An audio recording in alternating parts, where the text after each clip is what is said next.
तेलंगाना जनगांव के रुकने असम्बली मुत्तिरेड्डी यादगिरी रेड्डी ने जनगांव के मुजाफाती इलाके में 23 करोड़ की लागत से तामीर किए जाने वाले 50 बिस्तरों पर मुश्तमिल क्रिटिकल केयर अस्पताल की तामीर का संग बुनियाद रखा। इस मौके पर जिला परिषद चेयरमैन संपत रेड्डी और दीगर भी मौजूद थे। रुकने असम्बली मुत्तिरेड्डी यादगिरी रेड्डी ने ईडी की जानिब से रुकन कानून साज काउंसिल को कविता को जारी किए गए नोटिस की शदीद मजम्मत की। उन्होंने इस नोटिस को सियासी इंतकामी कार्रवाई करार दिया।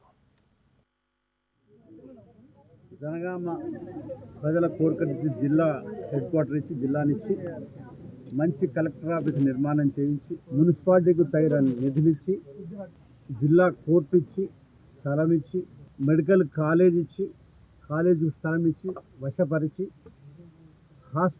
కాలేజీకి తగ్గట్టు హాస్పిటల్ నిర్మాణానికి 110 కోట్ల రూపాయల కాలేజీతో పాటు హాస్పిటల్కు నిధులు మంజూరు చేసి దాంట్లో భాగంగా ఈ రోజు 23 కోట్లతోటి క్రిటికల్ కేర్ హాస్పిటల్ను ఈ రోజు ఫౌండేషన్ చేసుకోవడం జరిగింది।